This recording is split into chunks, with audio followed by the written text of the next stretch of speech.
Om Swastiastu, selamat sore teman-teman beserta Ibu dosen, pembimbing mata kuliah Sistem Informasi Manajemen. Pada kesempatan ini kami dari kelompok 9 akan mempresentasikan materi mengenai keamanan informasi.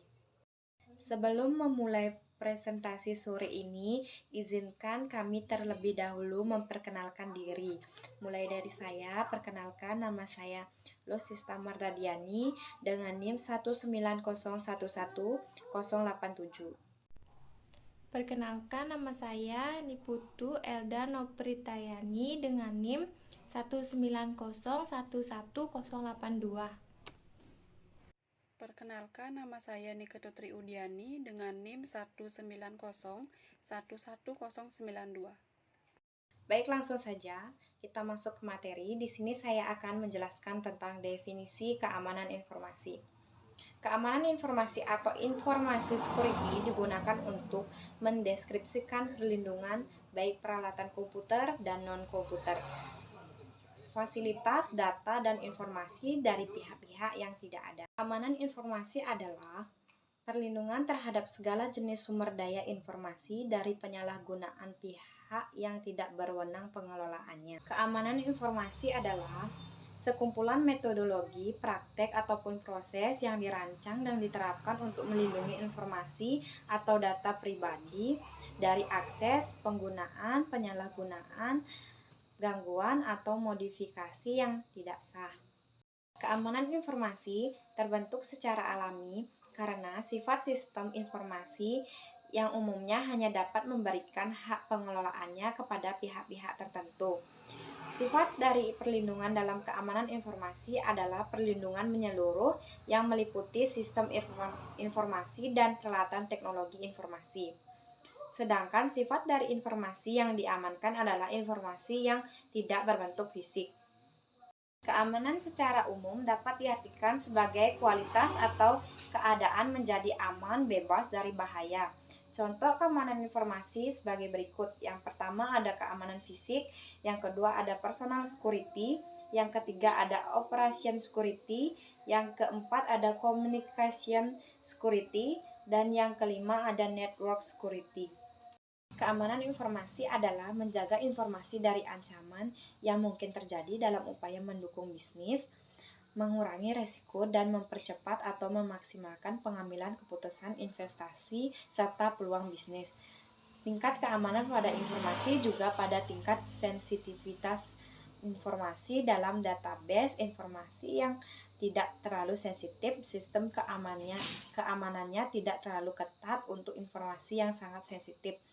Perlu pengaturan tingkat keamanan yang ketat untuk mengakses informasi tersebut. Baik, di sini saya akan menjelaskan materi tentang tujuan keamanan informasi dan prinsip keamanan informasi. Tujuan keamanan informasi. Keamanan informasi bertujuan untuk melindungi data pada berbagai tahap, baik itu ketika proses menyimpan, mentransfer, ataupun menggunakannya. Tujuan pembuatan sistem keamanan informasi adalah mencegah penyalahgunaan informasi oleh pihak yang tidak berkepentingan atau tidak berhak mengelola informasi tersebut. Adapun tujuan informasi menurut Garfinkel antara lain kerahasiaan atau privasi, ketersediaan, integritas, autentikasi, kontrol akses, dan yang terakhir non-penyangkalan. Berikutnya prinsip keamanan informasi. Prinsip dasar keamanan informasi yang harus ada, yang salah satu saja jika tidak terpenuhi, maka sistem dianggap tidak aman. Tidak memenuhi unsur keamanan yang wajib ada. Dalam keamanan informasi, intinya ada 3 hal, yaitu confidentiality atau kerahasiaan data, integrity, dan availability.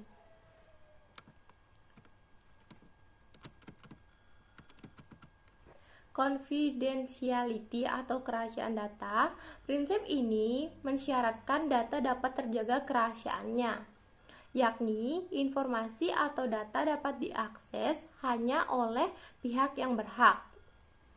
Jika dalam sebuah sistem informasi, ada informasi yang seharusnya hanya bisa diakses oleh pihak tertentu saja, akan tetapi ternyata dengan sebuah metode atau teknik tertentu akhirnya dapat diakses oleh pihak lain yang tidak berhak, maka sistem informasi tersebut dianggap tidak memenuhi unsur confidentiality.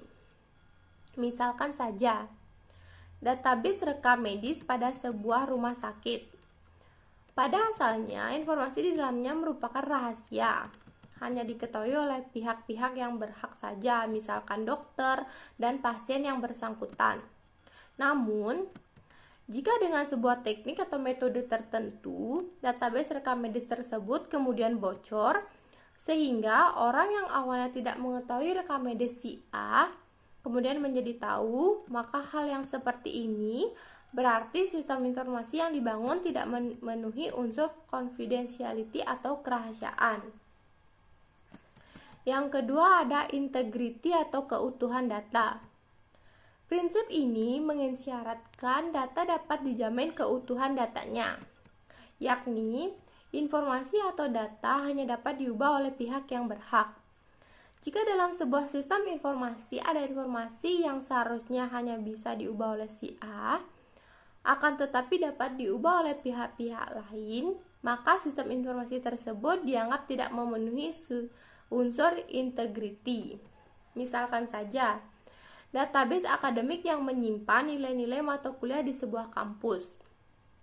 Pada asalnya, yang berhak merubah nilai hanyalah petugas kampus yang telah ditentukan. Namun, jika dengan sebuah metode atau teknik kemudian ada siswa yang dapat merubah nilainya sendiri, maka berarti database akademik di kampus tersebut tidak memenuhi unsur integrity. Yang ketiga, ada availability atau ketersediaan data. Prinsip ini mengisyaratkan bahwa data dapat diakses ketika dibutuhkan, yakni informasi atau data tersedia ketika dibutuhkan. Jika dalam sebuah sistem informasi, ketika pengguna akan mengakses data dan informasi malah tidak tersedia atau down misalnya, maka sistem informasi tersebut dianggap tidak memenuhi unsur availability. Misalkan saja, sebuah toko online ketika diakses malah gagal terakses, baik karena DOS attack, jaringan yang penuh, atau hal yang lainnya. Pada intinya, jika layanan yang seharusnya tersedia akan tetapi malah gagal terakses, maka sistem informasi tersebut dianggap tidak memenuhi unsur availability. Sekian penjelasan materi dari saya. Materi berikutnya akan dilanjutkan oleh teman saya. Terima kasih. Baik, selanjutnya yaitu ada aspek keamanan informasi. Aspek keamanan informasi adalah aspek-aspek yang dilingkupi dan melingkupi keamanan informasi dalam sebuah sistem informasi. Aspek-aspek ini adalah yang pertama ada privasi atau kerahasiaan, yang kedua ada integritas, yang ketiga ada autentikasi atau identifikasi, yang keempat ada tanda tangan, yang kelima ada otorisasi, yang keenam ada validasi, kemudian ada kontrol akses, sertifikasi, pencatatan waktu, persaksian, tanda terima, konfirmasi, kepemilikan, anonimitas, penyangkalan, dan penarikan kembali suatu sertifikat atau otoritas. Di sini saya akan menjelaskan mengenai ancaman keamanan informasi.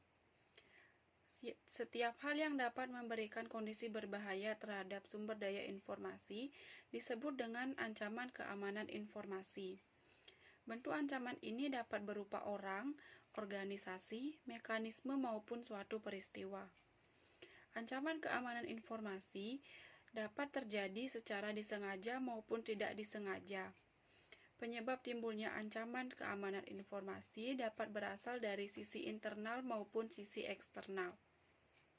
Ancaman baru yang timbul dalam Teknologi informasi berkembang seiring dengan meningkatnya jumlah data dan cara untuk mengeksploitasinya.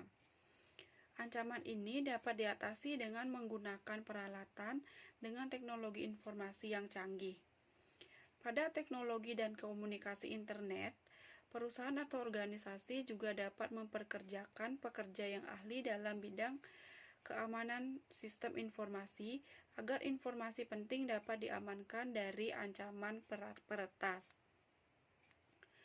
Penilaian keamanan informasi dari ancamannya ditinjau dari ancaman fisikal dan ancaman logikal.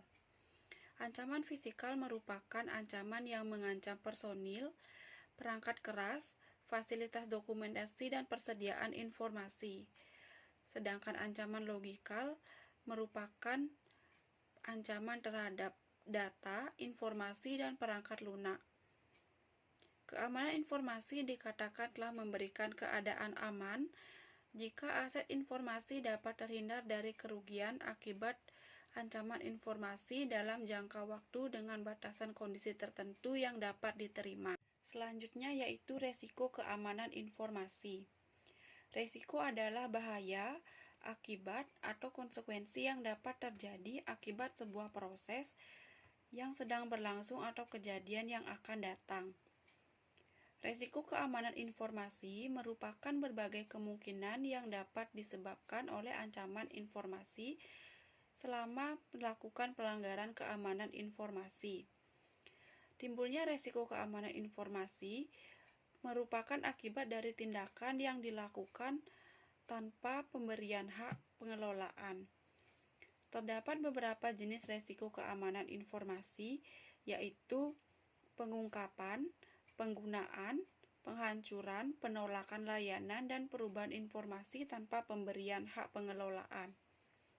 Ancaman dan resiko yang timbul dari keamanan informasi menjadi masalah utama dalam sistem informasi. Dampak yang ditimbulkannya akan mempengaruhi efisiensi, kerahasiaan, integritas, keberadaan, kepatuhan, dan keandalan dari suatu sistem informasi. Selanjutnya, pengelolaan keamanan informasi. Pengelolaan keamanan informasi terbagi menjadi keamanan harian yang disebut manajemen keamanan informasi dan persiapan pemecahan masalah operasional yang disebut manajemen keberlanjutan bisnis. Pengelolaan keamanan informasi dapat diberikan kepada petugas keamanan sistem informasi. Petugas ini bertanggung jawab terhadap keamanan informasi di dalam suatu perusahaan atau organisasi. Selain itu, keamanan informasi dan kelayakan unit informasi dapat diawasi oleh petugas kelayakan informasi. Pertanggungjawaban atas kinerjanya disampaikan langsung kepada direktur utama dalam suatu organisasi. Manajemen keamanan informasi dapat dibagi menjadi 4 tahap. Pertama, ancaman-ancaman yang dapat membahayakan informasi diidentifikasi terlebih dahulu. Setelahnya, resiko-resiko yang dapat muncul dari keberadaan ancaman harus diperhitungkan. Dari resiko-resiko tersebut disusunlah kebijakan keamanan informasi. Isi kebijakan ini kemudian dimasukkan aturan yang berkaitan dengan pengendalian resiko.